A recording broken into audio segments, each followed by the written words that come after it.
So today we are going to be talking about the second in this series we've been doing called Be. And the understanding is that God has not only called us, that they didn't only come to save us, He came to show us how to be. And today we're going to be dealing with one topic on there, and that is to be generous. Okay, be generous. And like I said, this sermon took a bunch of turns. And I think my understanding of generosity has changed since I started studying this. And just in a shift, not like, life-shattering, weeping and gnashing of teeth, but just kind of like my understanding of what it means to live a generous life. And so I want to give you the big idea of the message first, okay? So we'll throw that up. The big idea of this message is this. Living selfishly is a waste of time. You know you only get so much time? And you don't know how much time that is. You only get, and plus, you can't make extra time. That's what, you just can't make it. It is what it is. We got 24 hours in a day. Every once in a while we get a leap year. But I mean, it's locked. It's set. You don't get more time. So we got to be careful we don't waste the time we have. Sorry, I have so many things there we go. Waste the time that we have. We can't be more worried about our stuff than our impact for the kingdom. And this one should shoot us straight through the eyes in the West. I'm just telling you. And I'm not here to bash the West. You know what I'm saying? I love this freedom we have in this country. I love, listen, I'm proud to be an American. I am. But I'm saying our lifestyle has become, in many ways, very different than the lifestyle, even in the church, than the lifestyle that Jesus talked about when he was here and what he taught, okay? We have to be more conscious about the kingdom. Jesus' one message. It must have been nice to only have to prepare one message in all of his 3 years of ministry. 3 years of ministry, his one theme was the kingdom. That's what it was. It was the kingdom. That's what he focused on all the time. But he related to the kingdom in his sermons more than any other topic, money. Jesus talked about money more than he talked about anything else. Go look it up. Find it. He knew, because he knew the number one thing vying for your attention in this life is your finances, is money, is what it can bring. You know what I'm saying? It's really all based in pride and self. But that's the format in which we go. So I'm going to read a lot of scripture today, folks. So you're going to have to, this is a sword drill day. You guys remember sword drills in Sunday school? Sword drills where okay, everybody. And then the teacher every once would throw in there one that doesn't exist. Like a chapter that's not in the Bible. Yeah. I was never good at that. Okay. I still sing the song in my head to find verses. Psalms chapter 50. Go there. Psalms 50. Genesis, Exodus, Leviticus, Numbers, Deuteronomy. Yeah, you got it, right? So, Genesis 50. We're gonna sample this particular verse. We're not going to read the whole chapter, but a lot of it. We're going to start in verse 7. And this is what I want you to understand about God. Okay? This is what I want you to understand. When it comes to generosity, this is what I want you to understand about God. People always criticize the church. All they talk about is money. And they're right. We've been bad about that. We have been. We have these televangelists that, you're going to get a better blessing depending on how much you send in to my. That's garbage, folks. That's not what. Let me read it to you. Ready? And this is talking to the people of Israel, but we can apply. Oh, I'm sorry. Did I not bring the kids down? Oh, you did it. Good girl. I had a lot going on this morning. I appreciate you taking the lead on that. Thank you. Psalms 50. Verse 7. Hear, O my people, and I will speak. O Israel, I will testify against you. I am God, your God. Not for the sacrifice do I rebuke you. Your burnt offerings are continually before me. We'll get to that in a second. I will not accept a bull from your house or goats from your folds. For every beast of the field is mine, and the cattle on 1,000 hills. I know all the birds of the hills, and all that moves in the field is mine. Now, we have understand this is a agricultural culture. Their money, their currency, their livelihood is in animals. And their sacrifices, this is what happened. When God asked for the sacrifice, he said, I want you to go. And I want you to go into what makes you wealthy. Or what you wish you had more of. Regardless. And I want you to sift them. I want you to go through it. I want you to find the best. I want you to find the very best, and I want you to bring it to me. Because I'm hungry, right? Because I need offerings, right? Because I don't have enough. I need your sheep, right? That's not what. See, we miss the point when we talk about generosity. It's not about the gift. It's about the heart. What are you bringing to God? What is the level of your surrender to Jesus Christ? Here we go. All right. If I was hungry, I wouldn't tell you. I think it's a funny verse. To think of God as hungry. Anyway, if I was hungry, I wouldn't tell you. For the world and its fullness are mine. He doesn't need your stuff. So let's put that away. Okay? Let's put that away. It's not about God needing your stuff. Verse 14. Offer to God a sacrifice of what? Thanksgiving. And perform your vows to the Most High, and call upon Him in the day of trouble, and He will deliver you, and you shall glorify me. But to the wicked, God says, what right have you to recite my statutes or take my covenants on your lips? For you hate discipline, and you cast my words behind you.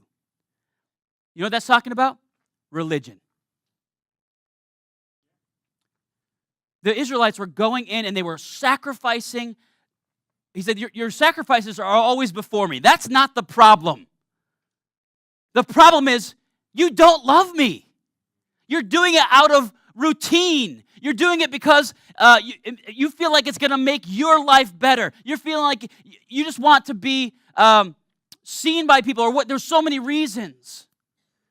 And he's like, listen, you're missing the whole point of sacrifice. Mark this, verse 22. You forget God, lest I tear you apart. Ooh, that's scary.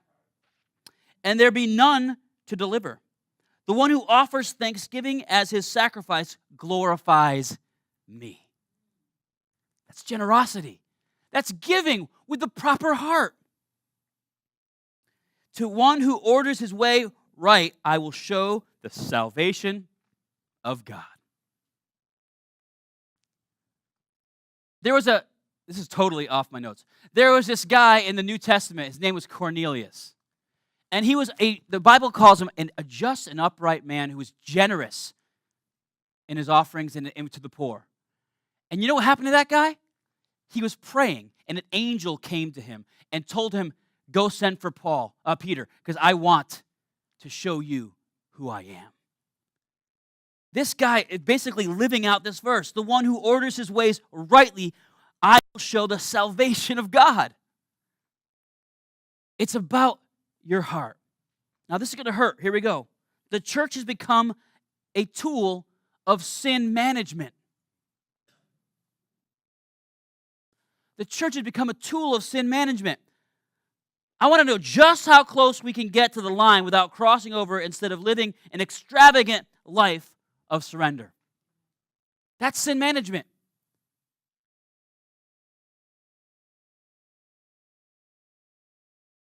Why do I have to give 10% of my income? Why do preachers talk about the 10% of the income all the time? Why do I have to give 10%? You don't. You don't. You don't have to give anything. That's what free will is all about. You don't have to do anything. The fact is, God doesn't want it if you feel like you have to give it. Whoa. My voice just cracked. You hear that? I'm getting excited here.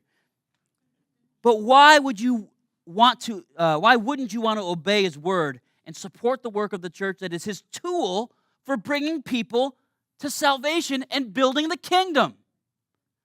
There's no plan B for the kingdom, folks. He said, I will build my church. That is what His tool is for salvation for the nations.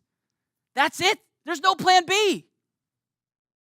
So that's what He's asked us to get involved with. It's not a money issue.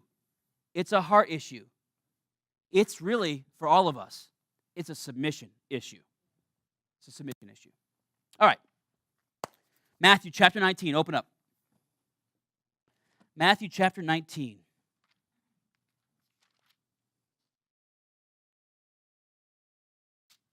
You guys are you must all have apps because it's very quiet in here. You don't hear, I love to hear those pages moving. Verse 16, you're all singing the song in your head. I know you are. The rich man. Verse 16, it says this. Do I have the wrong verse here?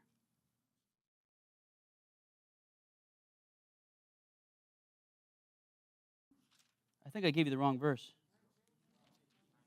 What's that? It's not the right one. All right, just listen up. I'll read it right out of good thing I put it in my notes. It is verse 16 of somewhere. All right, I think I had the wrong reference. My fault. Forgive me. And behold, a man came to him saying, Teacher, what good deed must I do to have eternal life? Am I in the right spot? Okay. Here we go. And he said to him, why do you ask me what is good? There's only one who is good. If you would enter life, keep the commands. He said to him, which ones? And Jesus said, you should not murder, you should not commit adultery, you should not steal, you should not bear false witness, honor your father and mother, and you shall love your neighbor as yourself. Remember we talked about how the first 4 commandments were relationship to our relationship with God, and the next 6, our relationship with human beings. You see, Jesus he gave them the second 6. You didn't notice that? Now he's going to turn it around here. Then the young man said to him, all of these I have kept. What do I still lack? Now Jesus is going to reference the first 4 in a very different way. Jesus said to him, if you would be perfect, go, sell what you possess and give it to the poor, and you will have treasures in heaven, and come follow me. When the young man heard this, he went away sorrowful, for he had great possessions. And Jesus said to the disciples, truly I say to you, only with difficulty will a rich person enter the kingdom of heaven, which blew their minds, by the way. The disciples were like, say, what? Again, I tell you, it is easier for a camel to go through the eye of a needle than for a rich person to enter the kingdom of God. Now, that statement's going to bother people and it should bother people. It really should, because we are Americans and we are wealthy people. We're wealthy. I don't care. You can go, I get paid minimum wage. You're here. You're in. I mean, if you really are starving, come see me after the service. I promise, we will get you food. If you're starving, we will get you food. That's usually not the issue for most people sitting in these seats. Okay, we live in an affluent nation. There are people out there who don't know where they're going to see their next meal come from. Okay, so this should bother us. We are a nation of rich people. So what's the problem here? Why does he say this? And why is he so harsh with this guy? Why is he telling this guy he's got to sell everything he has and follow me? Because Jesus knew that the first 4 commandments were his biggest problem. Love the Lord your God with all your heart, right? You have no other gods before me. What does he put before him? Money, the stuff. Don't make any graven images. Idols. We do it today, folks. We do it today. Now, I want to prove to you that Jesus is not just after his money. Okay, ready? Here we go. Luke chapter 19. I hope I got this one right. I think we're doing good. We're doing good. Luke chapter 19, verse 1. Sword drill. And you're going to know this guy's name because he was a wee little man. A wee little man was he. Verse 1.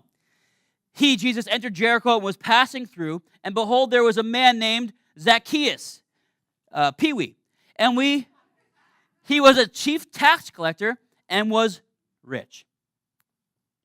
And he was seeking to see who Jesus was, but on account of this poor guy is just like, every time you read his name, just think of this little like midget dude. All right? Is that politically correct? I don't think we can say that anymore. Vertically challenged. Okay. On account of his stature. So he ran ahead and climbed up into a sycamore tree to see him, for he was about to pass that way. He was resourceful, though. And when Jesus came to the place, he looked up and said to him, Zacchaeus, hurry, come down, for I must stay at your house today. Okay, which, again, his disciples went, and the people around were even more shocked. The disciples started getting used to him doing this stuff, but the people around were like, what? So he hurried and came down and received him, what's the word? Joyfully. And when they saw it, they all grumbled, I told you. And he has gone to be with the guest of a man who is a sinner. Don't you love that statement? Oh, we are stupid people sometimes. The church is that way too sometimes. We got to be careful. That person's a sinner. Yep.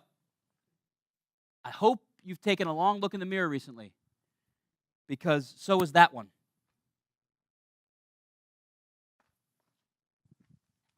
So is that one. You know what I'm saying? We all struggle with sin. It's a really silly statement to call somebody a sinner. It's like calling somebody a human. He went to that house of that human. Crazy stuff.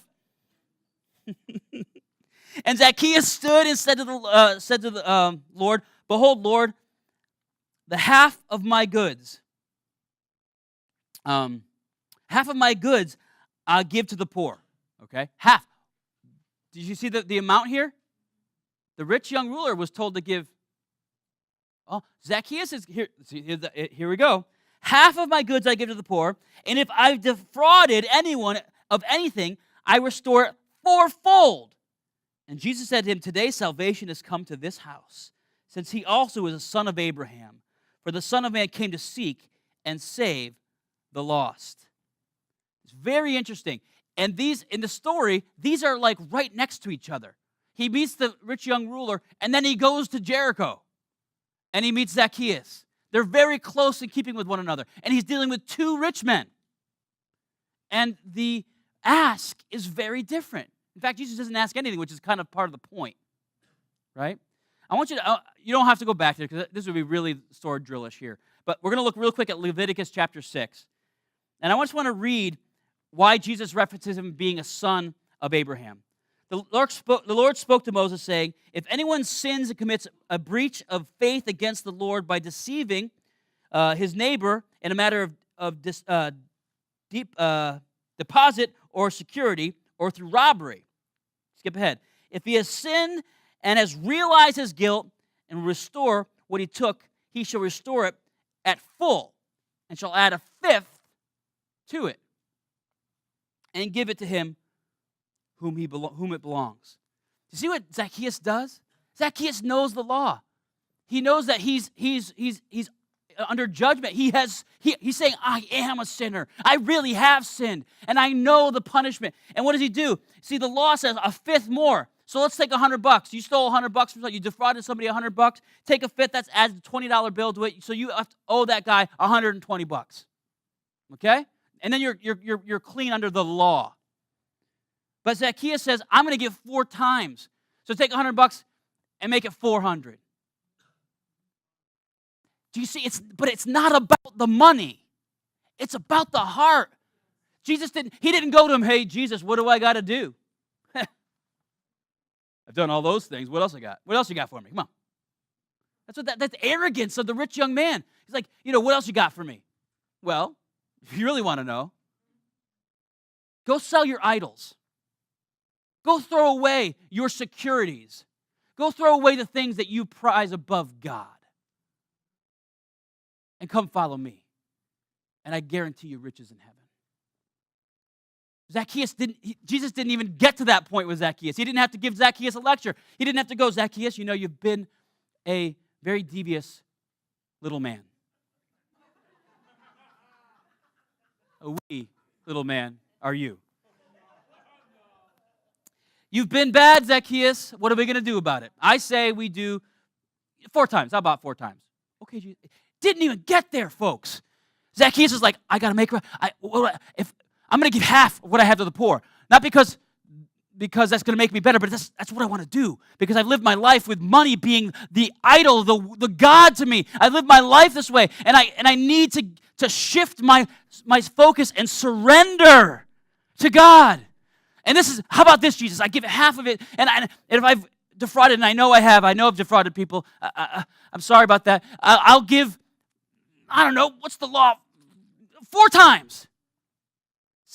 Salvation came to Zacchaeus' house, not because he gave his money away, because his heart got right with God. And it made him a generous person. He realized what God had given him a fresh start, saved him from his sins, and all this other stuff meant very little now. When we start to realize what God has done for us, and the fact is that the stuff we have is not ours anyway. What did he say? The fullness of the universe is mine. You get to play with it for a little while. You get to enjoy it. You get to be stewards of it. But it's not yours to keep. When you keep something that's not yours to keep, that's called stealing. And if you look at the Old Testament, you see that phrase used a lot. You've stolen from me. You've kept from me. Not because it's something that he wants, but he wants this.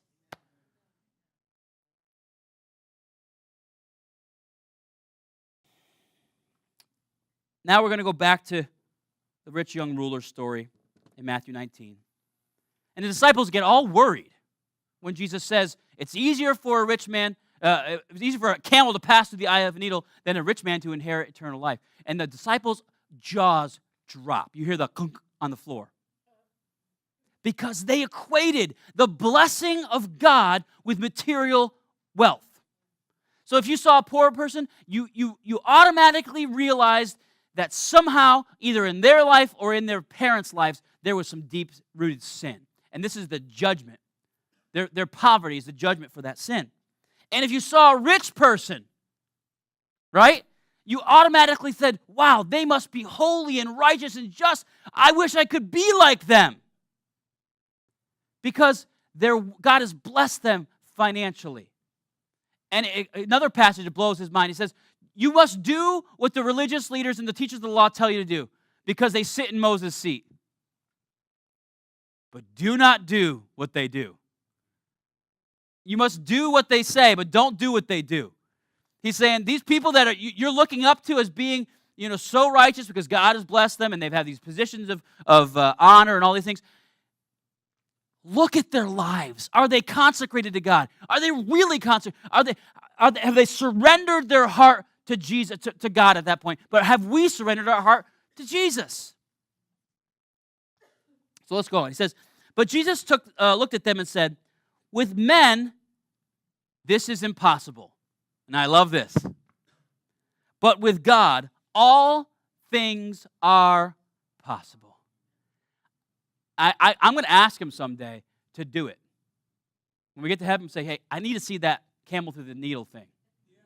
I got to see this. Either it's a huge needle or a very small camel. I got to see it. But with God, all things are possible. All things are possible. Then Peter said in reply, see, we have left everything to follow you.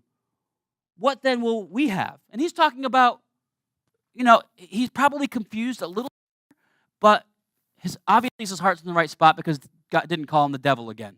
Get behind me, Satan. He didn't say that this time. He actually explains him to him. So his heart must have been in the right spot. Jesus said to them, "Truly I say to you, in the new world, when the Son of Man will sit on his glorious throne, you will follow me, will also sit on 12 thrones, judging the 12 tribes of Israel." And now he's talking about us. Ready? "And everyone who has left houses and brothers and sisters and fathers and mothers and children and lands for my name's sake will receive 100-fold and will inherit eternal life. But many who are first will be last, and the last shall be first." Surrender often requires an element of giving something up. That's what surrender is, right? You're giving up. So there is going to be a time that we talk about, all you need is, believe in your heart that God is. That's true. That is true. I'm not taking away from that. But to follow Jesus, to be a follower of Jesus, is often something that is going to cost you in this life. It's going to cost you.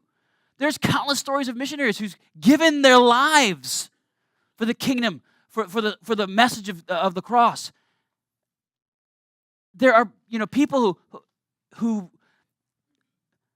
deliberately and intentionally order their financial situation in order to give large chunks of money that God has given them away. Why would I do that? Because it's not about you anymore. It's about surrender. And if 10% gives you a hard time, wait till he asks you for 50 at one point in time. He's going to ask for more than just money. He's going to ask for your time. He's going to say, "Listen, that person at work who always sits by themselves? I want you to befriend that person, and I want you to eat lunch with them every single day." "But I don't eat lunch. I work through lunch. I got a lot to do, God." Not anymore. Who's your boss? That's who's your daddy. Who's your boss? Who's your boss? It's a surrender issue. And that's a silly analogy. I feel like I went back to high school there for a second, but the Breakfast Club or something. But the idea is that we don't get to order our whole life. We get to steward this life. Okay? Now, many who are first will be last, and the last will be first. And again, I'm going to do it to you again. Here we go. Luke 21, verse 1. "Jesus looked up and saw a rich putting their gifts into the offering box. And he saw a poor woman put 2 small copper coins in. And he said, 'Truly I tell you, the poor widow has put more than all of them.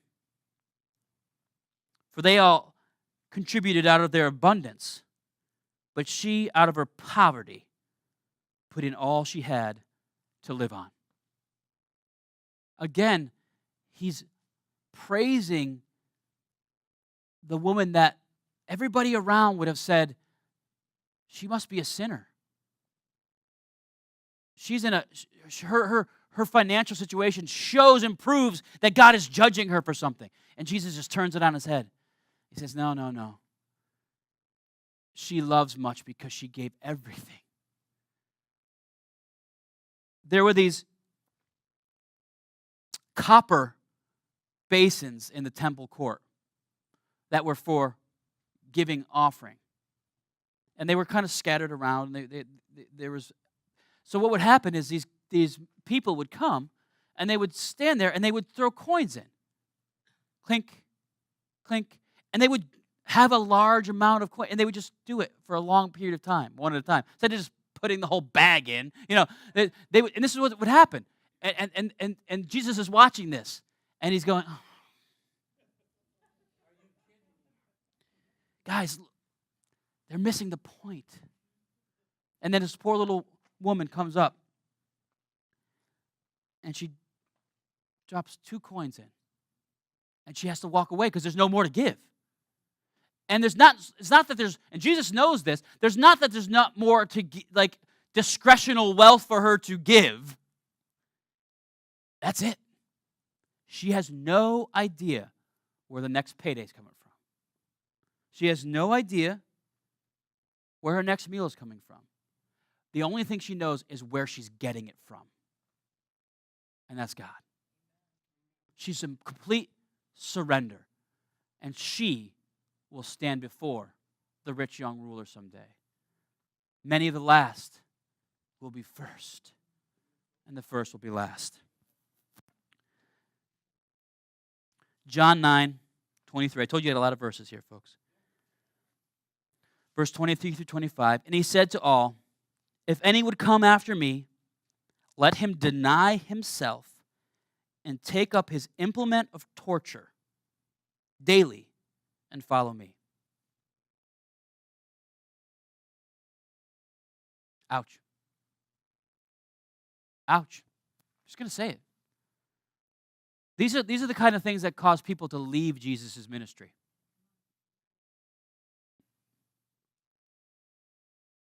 And I'm asking you the same thing he asked his disciples one time. Will you leave too? Because we've cheapened the grace of God. And we've turned church into a sin management program instead of a program of surrender, of consecration. And I think we have to readjust ourselves in the element of generosity. What does it mean to be generous? What does it mean? And I think what it means to be generous, and this is what shifted in my thinking about generosity. What I believe now, what true generosity is, it's a synonym of surrender. When I surrender to God, my things are not my own. My things. When I'm surrendered to God, my time is not my own. When I surrender to God, my skills and abilities are no longer mine. They're not my own.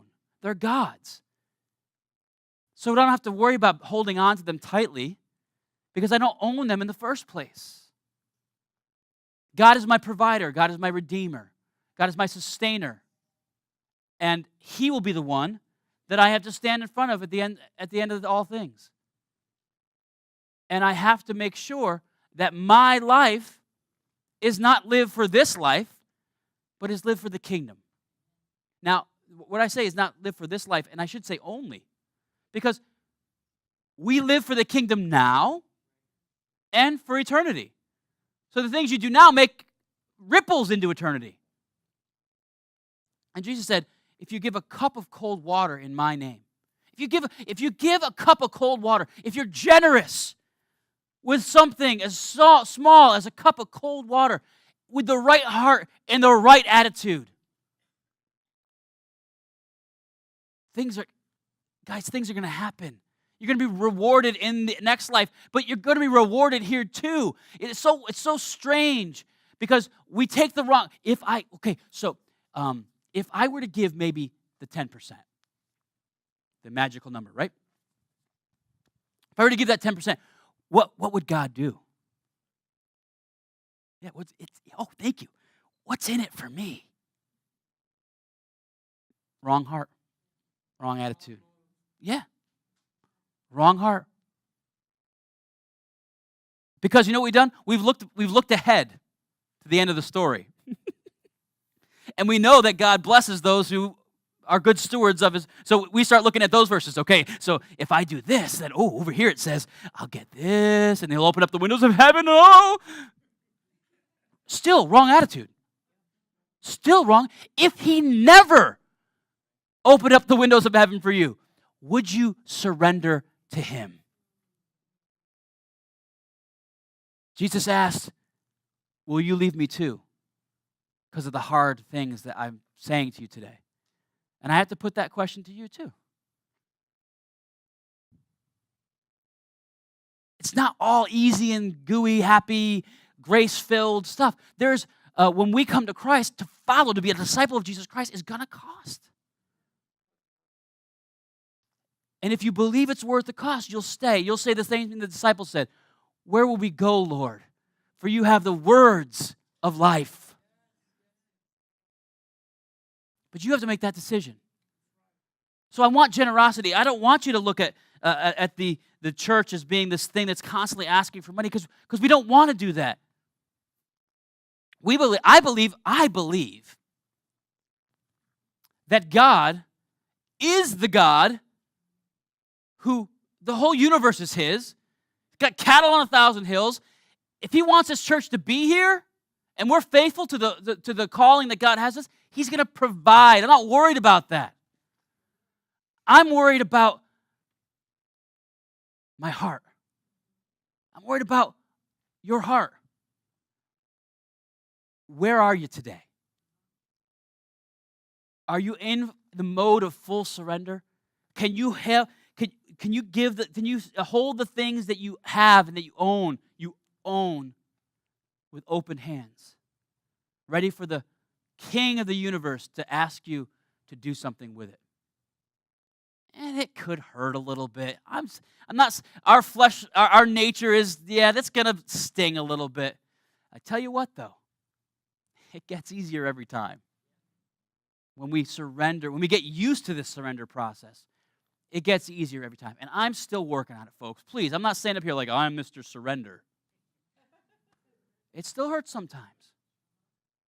But I want to be fully surrendered to Jesus Christ and his work. Because there's no plan B. You're it. I'm it. I don't know why he chose that. But he did. Surrender. It's not a money issue. It's not a finance issue. It's a surrender issue. Would you stand with me?